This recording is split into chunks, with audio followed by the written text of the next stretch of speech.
سال محرم سے شروع ہوتا ہے اور ذی الحج پہ ختم ہوتا ہے۔ اس بات کا بھی ضرور خیال رکھا کریں کہ ہمارا جو اسلامی سال ہے اس کا آغاز جنوری سے نہیں ہوتا، اس کا آغاز محرم سے ہوتا ہے اور اس کا اختتام دسمبر پہ نہیں ہوتا بلکہ اس کا اختتام ذی الحج پہ ہوتا ہے۔ اسلامی سال کا آج پہلا دن ہے، یکم محرم الحرام، امیر المومنین خلیفۃ المسلمین جانشین مصطفیٰ جبل استقامت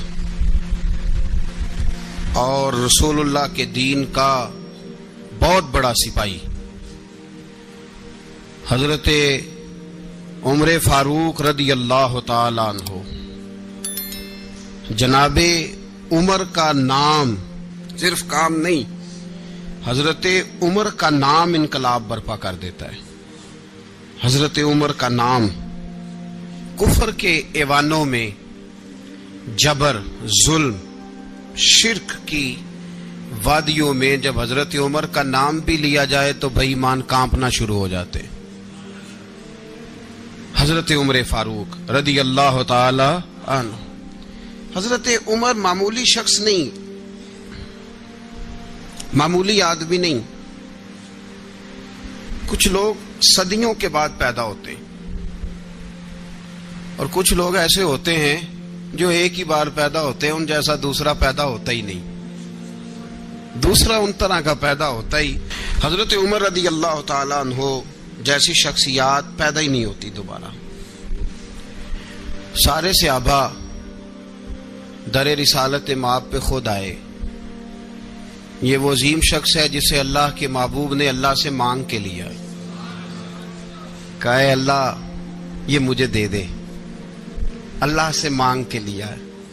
اس لیے صوفیاء کہتے ہیں کچھ مرید ہوتے ہیں کچھ مراد ہوتے ہیں، کچھ مرید ہوتے ہیں کچھ مراد ہوتے ہیں۔ مرید وہ ہوتا ہے جو چل کے آتا ہے، آ کے مرید ہوتا ہے۔ مراد وہ ہوتا ہے جسے کہا جاتا ہے کہ یہ کبھی میرا بن جائے نا، یہ کبھی آ جائے نا، میرا بن جائے، اس کو مراد کہتے ہیں۔ حضرت عمر مصطفیٰ کریم کی مراد ہیں، حضور کی مراد ہے۔ اللہم اعز الاسلام بے اسلام عمر ابن خطاب، اے اللہ اسلام کو عزت دے دے، میرے عمر کو کلمہ پڑھنے کی توفیق عطا فرما دے۔ اور کیسے دعا مانگی؟ اور یار حضرت عمر کی تو اس فضیلت کا کوئی جواب نہیں دے سکتا۔ میرے رسول پاک علیہ السلام سب کے لیے ہی دعا مانگتے ہیں نا، حضور کی دعا عام ہے، لیکن مصطفیٰ کریم نے کعبے کا غلاف تھام لیا اور غلاف کعبہ کو حضور نے سینے سے لپٹایا اور سینے سے چمٹا کے کہا اے اللہ میں نے تو کبھی سوال ہی زیادہ نہیں کیے، میں کرنے آیا ہوں، مجھے عمر دے دے، عمر دے دے۔ حضور نے مانگ کے لیا۔ اور پھر جب جس کو حضور مانگے اللہ سے کہ حضرت عمر رضی اللہ تعالیٰ عنہ کا آج یوم شہادت ہے، میرا تو دل کرتا تھا کہ فجر سے باتیں شروع ہوں اور سارا دن ہی عمر کی باتیں ہوتی رہیں، سارا دن جناب عمر کی باتیں، سارا دن، اس لیے کہ ذکر جناب عمر کا ہوگا پر راضی اللہ کے رسول ہوں گے صلی اللہ، تو جاگ کے بیٹھے، خوش ہو کے بیٹھے۔ ہمارے ہاں منایا ہی نہیں جاتا، بابے اللہ کی تا ساؤن بھادروں اسو کتا تے منڈے جنوری فروری، تو اسلامی سال بھی گیا اور وہ تاریخیں بھی ساری گئیں۔ یکم محرم امت مسلمہ کے لیے بہت بڑا دن ہے، بہت بڑا دن۔ یہ شہادت ہے حضرت عمر فاروق کی رضی اللہ تعالی عنہ۔ یہاں چھوٹی چھوٹی باتوں پہ گورنمنٹ چھٹی کرتی پھرتی ہے، چھوٹی چھوٹی باتوں، الیکشن ہو گیا تو چھٹی، فلاں جگہ پہ تھوڑا سا کسی نے خبر دے دی کہ کوئی پریشانی ہے تو چھٹی، فلاں جگہ یہ ہو گیا تو چھٹی، یہاں تک کہ فلاں وزیر صاحب فلاں علاقے میں آئیں گے تو سارے علاقے کو چھٹی۔ اور اب تو اس سے بڑا حال ہونے لگا ہے، اگر جن لوگوں کی سندھ میں حکومت ہے ان کے لیڈر کا دن آیا تو اس دن چھٹی، اور جن کی پنجاب میں حکومت ہے ان کا دن آیا تو چھٹی۔ ہمارا مطالبہ ہے حکومت پاکستان سے، اگر سر اٹھا کے جینا چاہتے ہو تو یکم محرم کو چھٹی کیا کرو، اگر سر اٹھا کے جینا چاہتے ہو تو یکم محرم کو چھٹی کرو جناب عمر کے دن، اور ملت کے جوانوں کو بتاؤ کہ اگر عزت کی زندگی جینا چاہتے ہو تو اس طرح جیو جس طرح فاروق اعظم جی کے گئے ہیں۔ عزت اور وقار کی زندگی، جمہوریت حضرت عمر سے سیکھنی پڑے گی، حکومت کرنے کے طریقے حضرت عمر سے، رعایا کو سیکھنا پڑے گا کہ امیر کس طرح بنایا جاتا ہے اور امیر کس طرح کے ہوتے ہیں۔ یہاں لوگ ہمیں یورپ کی مثالیں دیتے ہیں، لوگ یہاں ہمیں آ کر کے امریکہ کی مثالیں، انہیں کیا پتا حکومت کیا ہوتی ہے۔ وہ کہتے ہیں جی وہ سائیکل پہ جاتا ہے ان کا حکمران۔ میں نے کہا وہ سائیکل پہ جاتا ہے؟ میرے عمر فاروق مدینے سے مکے گئے تھے تو پیدل ہی حج کرنے چلے گئے، پیدل ہی۔ اور جناب عمر فاروق رضی اللہ تعالیٰ عنہ عید کی نماز پڑھانے گئے، عید کی نماز عمر خطبہ عید دینے گئے۔ اور اس زمانے میں کون سا غریب ہے جو ننگے پاؤں جاتا ہو؟ کون سا غریب ہے جو مسجد ننگے پاؤں جاتا ہو؟ لوگوں نے تو 3 قسم کی چپلیں رکھی ہوئی ہیں، ایک مسجد جانے کی علیحدہ ہے، گھر پہننے کی علیحدہ ہے، شادی بیاہ پہ جانے کی چپل علیحدہ ہے۔ حضرت عمر فاروق رضی اللہ تعالیٰ عنہ نکلے عید کا خطبہ دینے کے لیے تو بیوی سے کہنے لگے جوتا، اس نے کہا صاحب اتنی دفعہ ٹوٹا ہے اب گانٹھا نہیں جا سکتا، اتنی دفعہ ٹوٹا ہے کہ اب دوبارہ پیمند نہیں لگ سکتے۔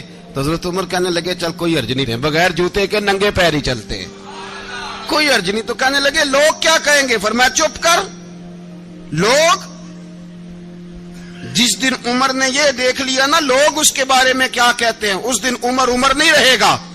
تو کہا پھر آپ کا نظریہ کیا ہے؟ فرمایا میرا نظریہ یہ ہے کہ رب رسول میرے بارے میں کیا کہتے ہیں، لوگوں کا کیا ہے؟ لوگ کل کسی کے بارے میں کچھ کہتے ہیں اور پرسوں کچھ کہتے ہیں، میرا نظریہ یہ ہے کہ رب رسول میرے بارے میں ننگے پیر عمر جا رہے ہیں۔ کون جی؟ میں بڑا ماڑا۔ اچھا جناب کیا غربت ہے؟ 10 قسم کے جوڑے لٹکے ہوئے ہیں کمرے میں اور پہننے کی فرصت نہیں، سویرے کیا پہننا ہے شام کیا پہننا ہے، 15 سوٹ کٹھے استری ہو کے لانڈری والا بھیج رہا ہے، اور تو غریب ہے، تو بہت بڑا غریب ہے۔ اس لیے کہ غربت پیسوں کی وجہ سے نہیں ہوتی، غربت تو دل کی ہوتی ہے۔ تو واقعی بڑا غریب ہے اور تو غریب ہی رہے گا۔ امیر تو عمر فاروق تھے جو ننگے پاؤں چلے گئے عید کی نماز پڑھانے، تو رستے میں جو ملا کہنے لگا عمر جوتا تو پہن لو۔ فرمایا تمہیں عمر کا جوتا نہ پہننے کا نقص تو نظر آیا ہے، کوئی حرج نہیں، اگر عمر کو کبھی بتانا ہوا تو وہ والا نقص بتانا جو عمر کی سیرت میں پیدا ہو، کردار میں پیدا ہو، وہ والا نقص بتانا، یہ چھوڑو جوتے آتے جاتے رہتے۔ ننگے پاؤں گئے، پاؤں دھوئے، نماز پڑھائی، لوٹ آئے۔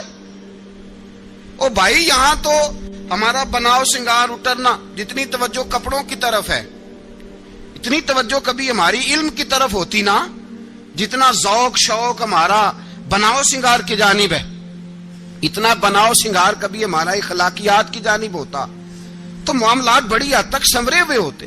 حضرت سیدنا فاروق اعظم رضی اللہ تعالی اپنی زندگی کو ترتیب دیا، ایک دن بھی خلافت نہیں مانگی اللہ سے۔ حضرت عوف بن مالک اشجعی ایک صحابی ہیں، حضرت عوف بن مالک رضی اللہ تعالیٰ عنہ فرماتے ہیں کہ جناب ابو بکر صدیق کا زمانہ تھا تو میں نے خواب دیکھا،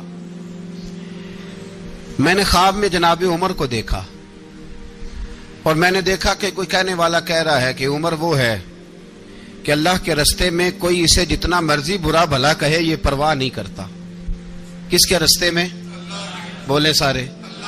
اس کا مطلب ہے اللہ کے رستے میں لوگ برا بھلا بھی، قرآن مجید نے کہا وَلَا يَخَافُونَ لَوْمَةَ لَائِمٍ، کچھ لوگ ایسے ہیں جو برا بھلا کہنے والوں کی پرواہ نہیں کرتے۔ آپ یقین کریں اگر پرواہ شروع ہو جائے نا تو دین کا کام ختم ہو جائے، نہ کوئی تقریر کرے، نہ کوئی تدریس کرے، نہ کوئی پیری مریدی کرے، ختم ہو جائے اگر باتوں کی پرواہ ہو۔ لیکن وہ پرواہ، حضرت عوف بن مالک اشجعی کہتے ہیں میں نے خواب میں دیکھا کہ عمر وہ ہے جو کسی کی پرواہ، اور دوسری بات میں نے یہ دیکھی کہ عمر خلیفہ بنے گا، اور تیسری بات میں نے خواب میں یہ دیکھی کہ عمر شہید بھی کیا جائے گا، عمر شہید بھی ہوگا۔ یہ میں نے 3 باتیں خواب میں دیکھی۔ فرماتے ہیں میں نے آ کے خواب حضرت ابو بکر صدیق کو سنائی، وہ خلیفہ تھے، وہ کہنے لگے ٹھہر جا میں عمر کو بلاتا ہوں، اس کے سامنے دوبارہ سنانا، اس کے سامنے۔ فرماتے میں نے بلایا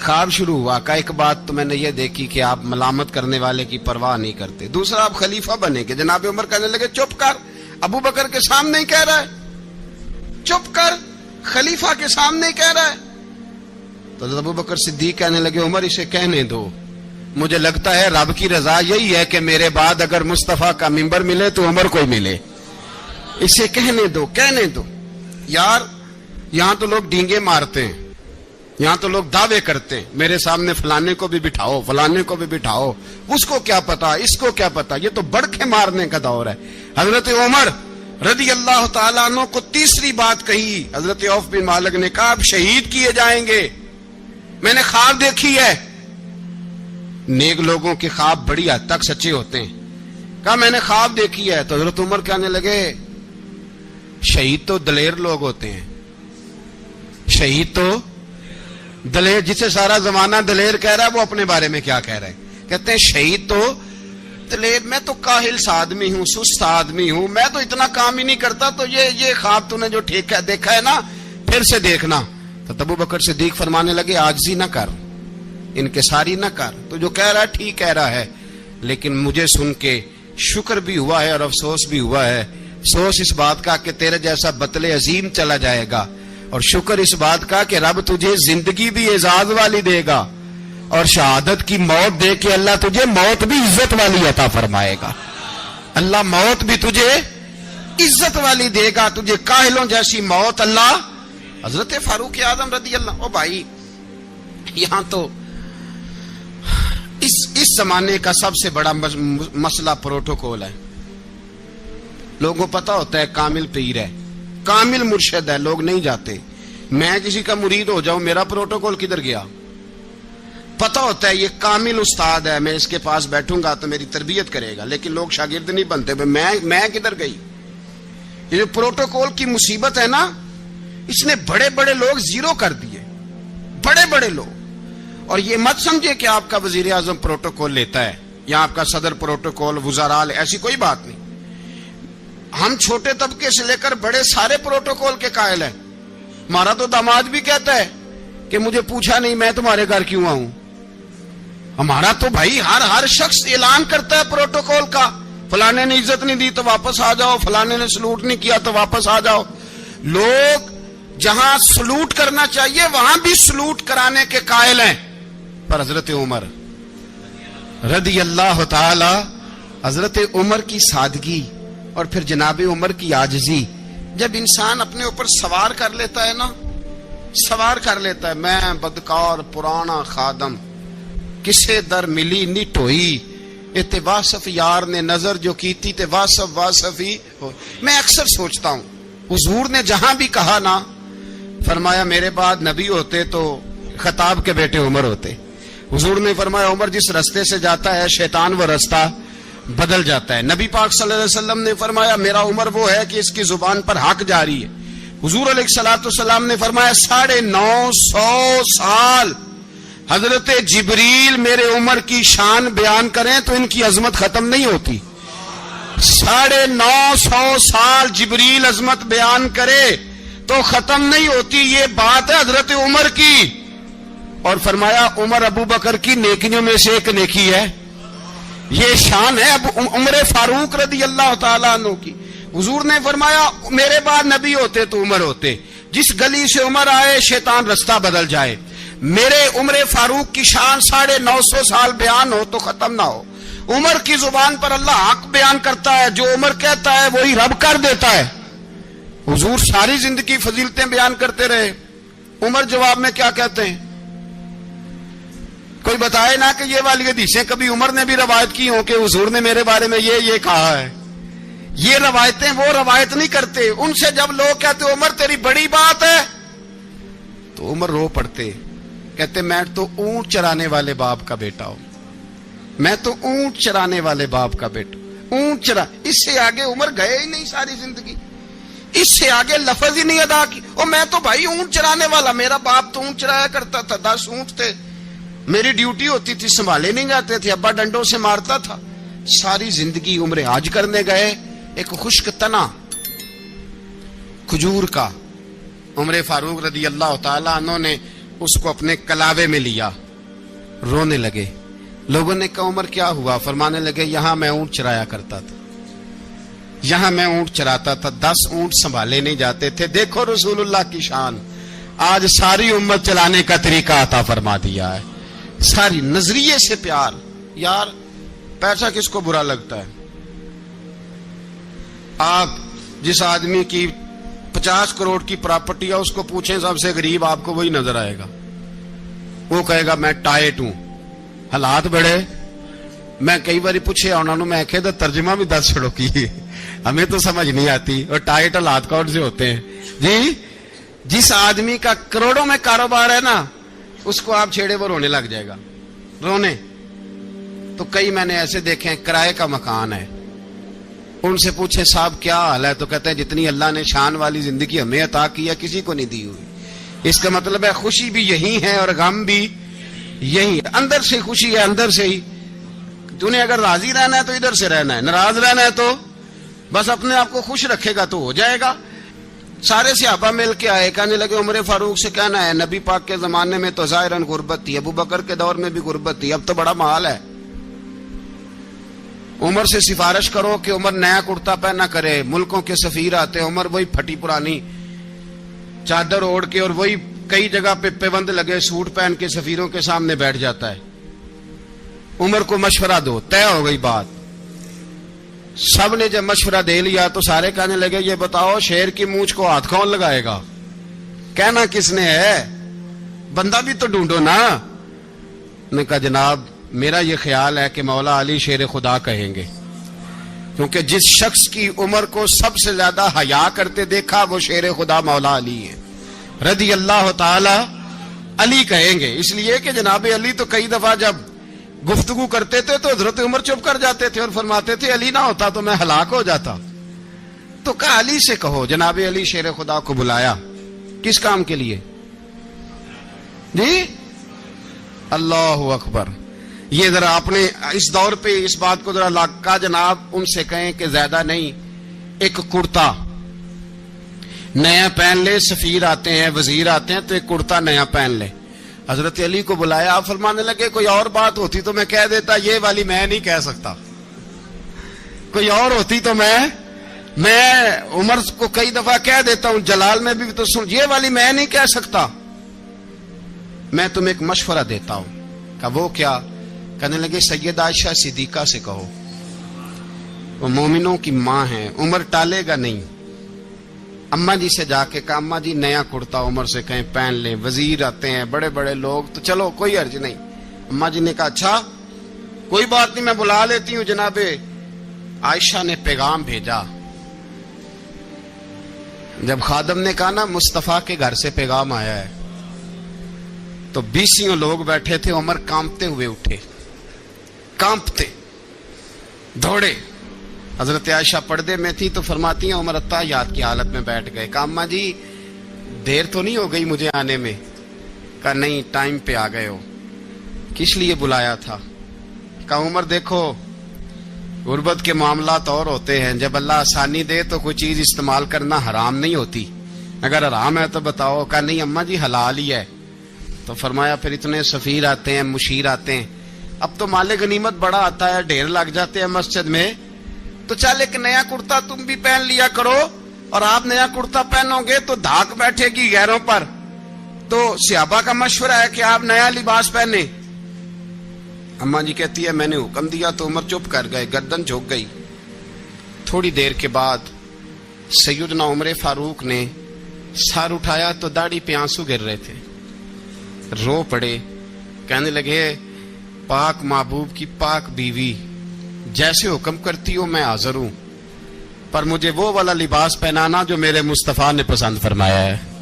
اگر یہ رنگ رسول پاک کا ہے تو میں حاضر ہوں، اور اگر نبی پاک کا نہیں تو پھر جیسے آپ حکم کریں۔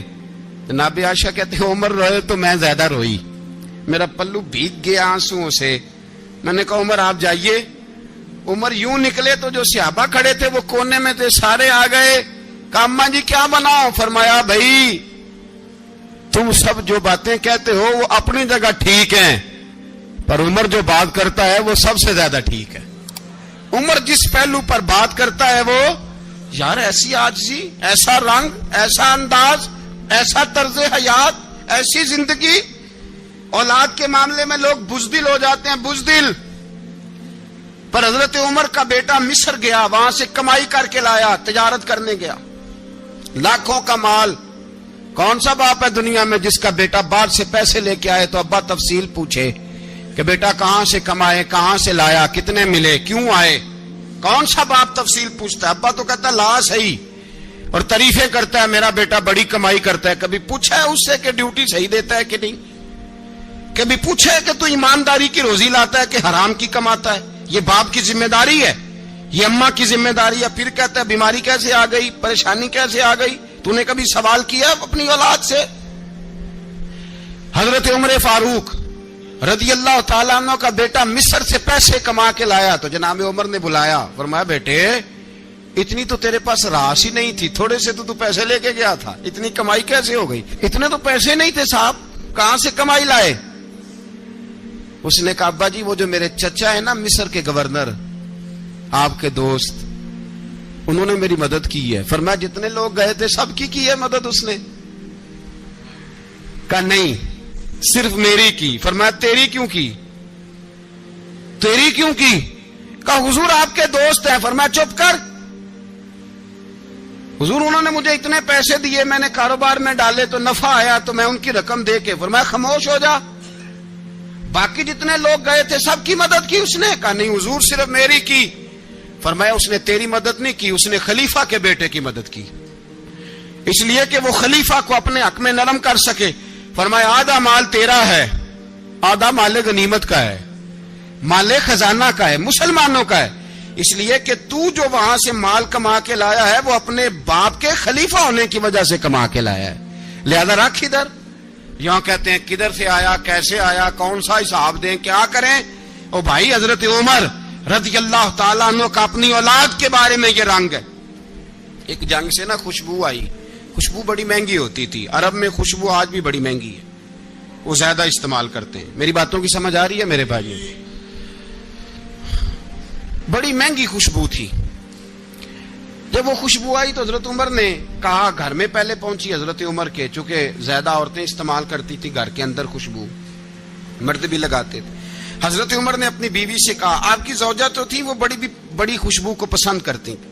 حضرت عمر نے اپنی زوجہ سے کہا کہ خوشبو لاؤ، میں نے ایک عورت کی ڈیوٹی لگائی ہے، وہ خوشبو تول کے نا تو حصہ برابر صحابہ میں بانٹ دے گی. تو آپ کی زوجہ کہنے لگی کسی بی بی کی ڈیوٹی لگانے کی کیا ضرورت تھی، میں جو موجود تھی میں بانٹ دیتی ہوں تول کے حصہ برابر. آپ نے فرمایا نہیں تو رہنے دے، فلانی بی بی بانٹے گی. کہا حضور میں نے بھی بانٹنی ہے، میرے پہ کچھ حق ہے؟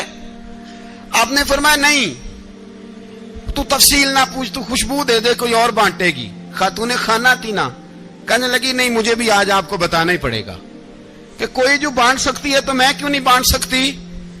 زوجہ کہتی عمر نے بات کی تو میری چیخیں نکل گئی. حضرت عمر فرمانے لگے جب تو خوشبو بانٹے گی نا تیرے ہاتھوں کو بھی لگے گی، تیرے دوپٹوں کو بھی لگ جائے گی.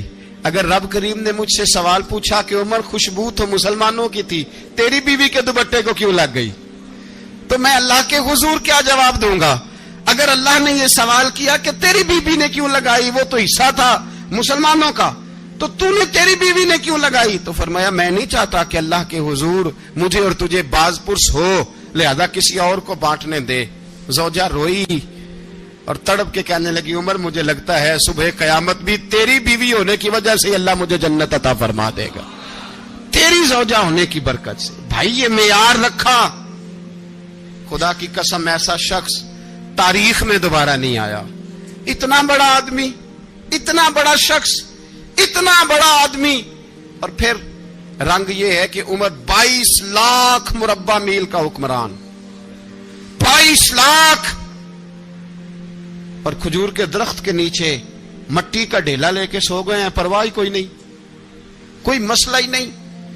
2 غلام ساتھ بیٹھے تو ایک روٹی حضرت عمر نے گھر سے منگوائی، تھوڑا سا سرکہ، تو غلام کہنے لگے ہم نے بھی کھانی ہے. فرمایا کوئی حرج نہیں، روٹی کو پیٹ بھر کے کھانا ضروری تو نہیں، 3 حصوں میں بانٹ لیتے.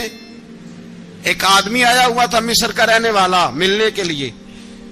اس نے پوچھا عمر کدھر ہے؟ تو کہا وہ ادھر جاؤ مسجد میں بیٹھے ہوں گے. اور واپس آیا تو کہنے لگا وہاں تو 3 غلام بیٹھے ہیں, ایک روٹی بانٹ بانٹ کے کھا رہے ہیں, لگتا ہے کئی دنوں سے روٹی نہیں ملی.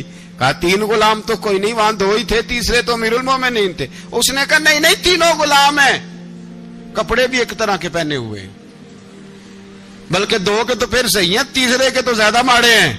کپڑے بھی ایک طرح کے, کھانا پینا بھی ایک طرح کا, اور ان کا نشست برخاست بھی ایک طرح کی ہے, لہذا کوئی فرق نہیں.